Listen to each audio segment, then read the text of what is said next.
ফুটবলের খবর, অনূর্ধ্ব 23 এশিয়ান কাপ খেলতে চায় বাংলাদেশ। নিজেদের প্রস্তুতি, সম্ভাবনাময় স্কোয়াড আর প্রতিপক্ষ বিশ্লেষণের পর বড় স্বপ্ন দেখছেন ফুটবলার, কোচিং স্টাফ। স্থানীয় আর প্রবাসীদের নিয়ে গড়া হচ্ছে শক্তিশালী দল। গুড়ি গুড়ি বৃষ্টিতে বসুন্ধরা স্পোর্টস সিটিতে অনূর্ধ্ব 23 দলের অনুশীলন।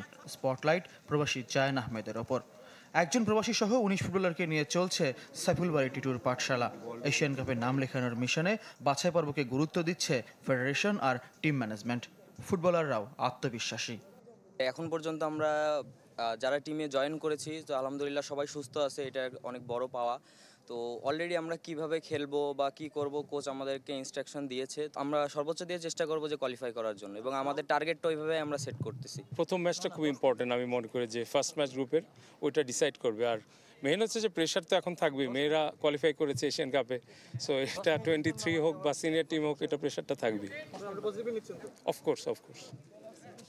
জাতীয় আর বয়সভিত্তিক দল পর্যবেক্ষণের জন্য আলাদা দুটি উপকমিটি করেছে জাতীয় দল ব্যবস্থাপনা কমিটি। সাবেক দুই ফুটবলার ইকবাল হোসেন, সাইদ হাসান কানন আর সংগঠক শাহাদ হোসেনের নজর অনূর্ধ্ব 23 দলের ওপর। না, পারফরমেন্সের coach is all in all.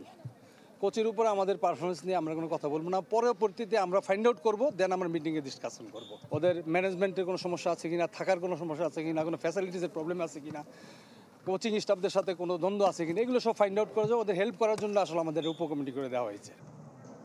প্রস্তুতি ম্যাচের জন্য 14 আগস্ট বাহরাইন যাবে দল।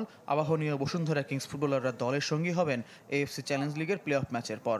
চ্যালেঞ্জিং মিশনে ফাহমিদুল ইসলাম, কিউয়া মিচেলদের পাশাপাশি সম্ভাবনা আছে আলামিন, শেখ মোরসালিন, মুজিবুর রহমান জনি, মেহেদী হাসান শ্রাবণদের অনূর্ধ্ব 23 দলে খেলার। ঢাকা থাকাকালীন পেশাদার লিগের দলের সাথে হতে পারে অনুশীলন ম্যাচ।